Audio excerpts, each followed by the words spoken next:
Alright, so I just came back to the boat to do some sailing, and looks like the motor completely broke off, like the shaft. Oh man. I've got bungees on all my lines to help dampen some of that rocking, but I guess it was just too much for the motor, and so the metal actually fractured between the clamp that holds it on the mount and the shaft.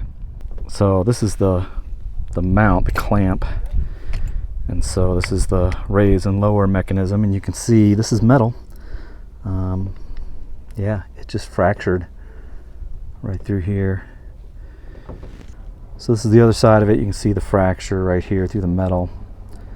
And then this spring-loaded thing, this is the lock mechanism when it's raised, so that actually goes into a groove on the bracket and holds the motor up. It's this I've had to replace before because these welds right here broke, but otherwise it's been pretty good. So I think the next step is to get on the Torqeedo site and see if this metal piece is a part that I can order and take the motor apart and put it back on. Okay, so I just got done inspecting the motor mount, so it's still good. I'll check the bilge and see if there's any water in there, but I think it's good.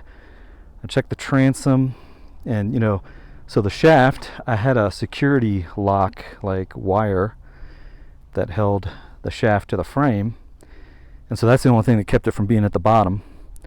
So it was hanging by that security wire that's padlocked, and so it was rubbing against the transom. So I checked the transom. I don't see any new damage. There's some gouges that have been there since I've owned the boat, but that's fine. So no new damage with the motor shaft rocking back and forth and bouncing up against the transom, so that's good. The rudder looks good. The rudder head looks good. The rudder pintles, as best I can tell, are okay. So it looks like the only casualty was the motor itself. So this boat here broke its mooring, and its centerboard is down, so it is stuck in the mud. And I don't know, apparently the owner says he doesn't want to pay to recover it, so I'm not sure what's going to happen to that boat. But his mooring was over here somewhere, and you can see that the mooring buoy is no longer there. So I'm not sure if a chain broke, or I don't know how he had it tied up, but something gave way. Alright, so I'm in the boat checking the bilge. I just took the 2 inspection ports off, and I got my light, so let's see.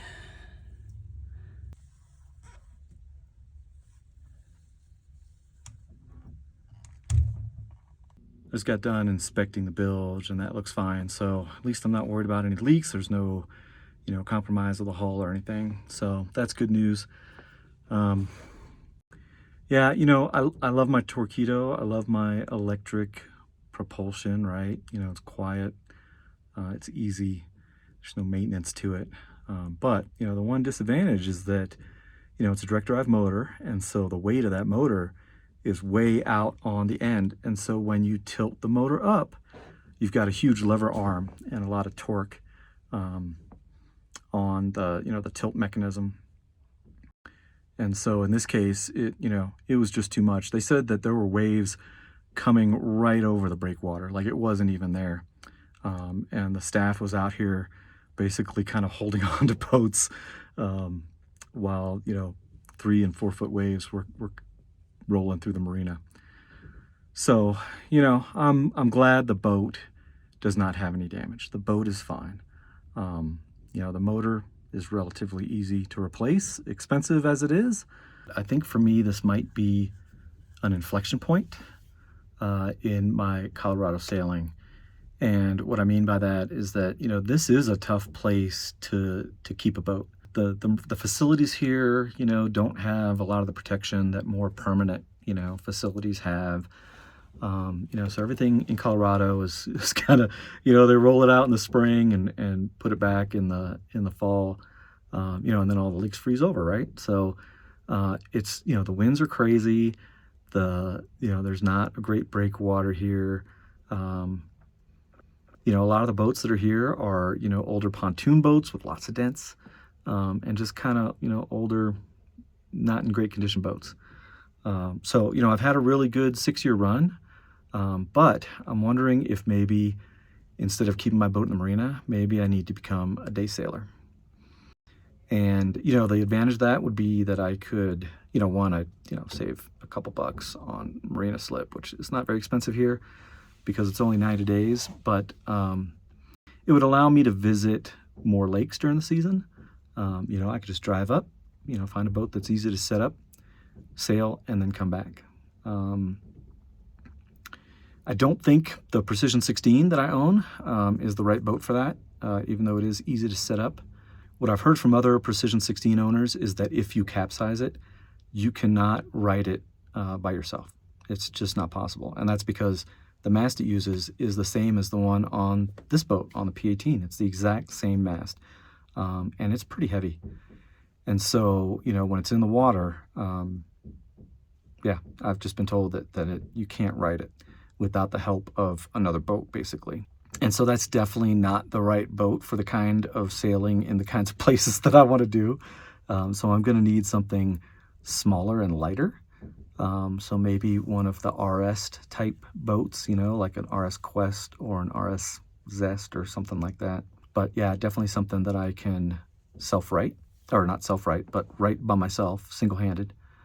And something, that won't sink, right? Something that has positive flotation or, is really airtight. The P16, it's airtight now because I did a bunch of work to it, but, it's had water in it before, and it's, it's fiberglass. So, it floats because it's, hollow inside.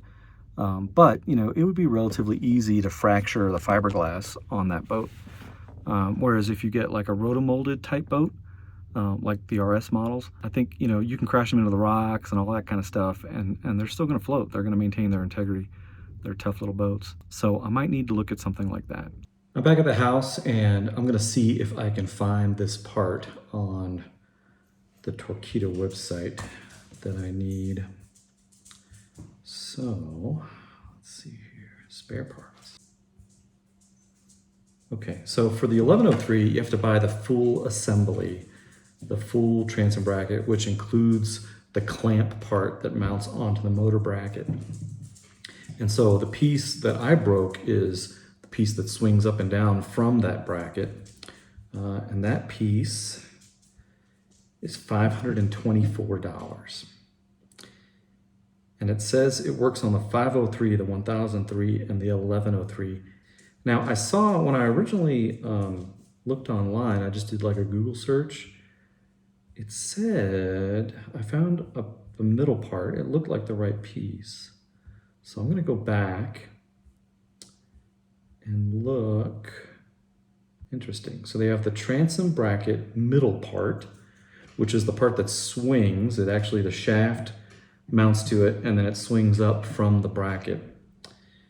And that part's only $61. But it says it's only for, this says it's only for the 1003. Yeah, so the full assembly is good for the 503, 1003, and 1103. So when you click on the middle part, it says it's only for the 1003. So it looks like Torqeedo wants me to order the full assembly for $524. Oh, and it's back ordered. Whereas the middle part, it says it's available for immediate shipping. That's a bummer. So I have an update. So I ordered that part about 3 hours ago, and I just got a shipping notification that the part is on the way. So it's not on back order, which is wild. But yeah, so it's supposed to be here in 48 hours. So we'll see if it shows up, but I'm hopeful.